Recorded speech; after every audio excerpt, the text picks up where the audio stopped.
नमस्कार, आप देख रहे हैं पंजाब केसरी। मैं हूं विकास जुलाना। आम आदमी पार्टी और कांग्रेस ने अपने उम्मीदवार मैदान में उतार दिए थे। आपको बता दें कि 12 सीटों पर दिल्ली में एमसीडी का बाईपोल होने वाला है। 30 नवंबर को ये बाईपोल है और इसी कड़ी में आज जो है बीजेपी ने भी नॉमिनेशन के आखिरी दिन यानी 10 नवंबर को अपने सभी के सभी 12 कैंडिडेट घोषित कर दिए हैं, मैदान में उतार दिए हैं। आपको बता दें कि दिल्ली में 30 नवंबर को एमसीडी की 12 सीटों पर बाईपोल इलेक्शन होने वाला है, जहां जो भी कैंडिडेट जो हैं जब दिल्ली विधानसभा के चुनाव हुए थे फरवरी में, तो इन कुछ सीटों को खाली कर दिया गया था, क्योंकि जो पहले वार्ड काउंसलर रह चुके हैं जो लोग, उन्हीं को दिल्ली ने एमएलए का दावेदार बनाया था, जिसके बाद से 12 सीटें दिल्ली में खाली हो गई थी।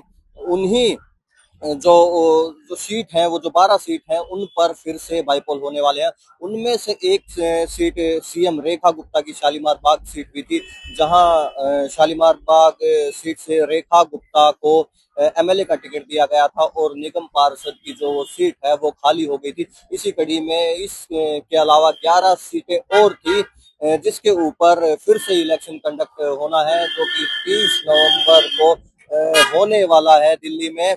ये जो कुछ 2-3 सीटें हैं, ये अहम रहने वाली हैं। आपको बता दें कि शालीमार बाग सीट जो है वो अहम है, क्योंकि ये दिल्ली में भाजपा की जो मजबूती है उसको दिखाएगी कि अगर शालीमार बाग से अगर भाजपा दावा कर रही है और वो हार जाती है, तो एक बड़ा झटका होगा दिल्ली प्रदेश में भाजपा के लिए। इसके अलावा एक मुंडका सीट जो है वो भी काफी अहम मानी जा रही है, क्योंकि दिल्ली में आपको बता दें कि पिछले काफी समय से जो यूईआर 2 का मामला है, वो दिल्ली देहात का एक बड़ा मुद्दा रहा है, जो मुंडका में ही बकरवारा पर लगाया जा रहा है। वो जो टोल लगाया जा रहा है यूईआर 2 पर, उसके विरोध में दिल्ली देहात पूरा एकजुट हुआ था और काफी संघर्ष किया था उन्होंने, जिसके बाद से मुंडका की जो ये सीट है वो काफी अहम मानी जा रही है, क्योंकि यूआर 2 से बचने के लिए, जो टोल से बचने के लिए जो लोग हैं, वो मुंडका की तरफ से नीचे से रुक करते हैं, जहां रोडों की हालत उतनी अच्छी नहीं है, जिसकी वजह से वहां घंटों तक जाम रहता है, जिसके बाद एक विरोध प्रदर्शन होता है। आसपास के मुंडका के आसपास के गांव के जो दिल्ली देहात के लोग हैं, वो मुंडका टोल पर इकट्ठा होते हैं और एक बड़ा प्रदर्शन करते हैं, जिसके बाद से ये बड़ा ही अहम सीट मुंडका को भी माना जा रहा है।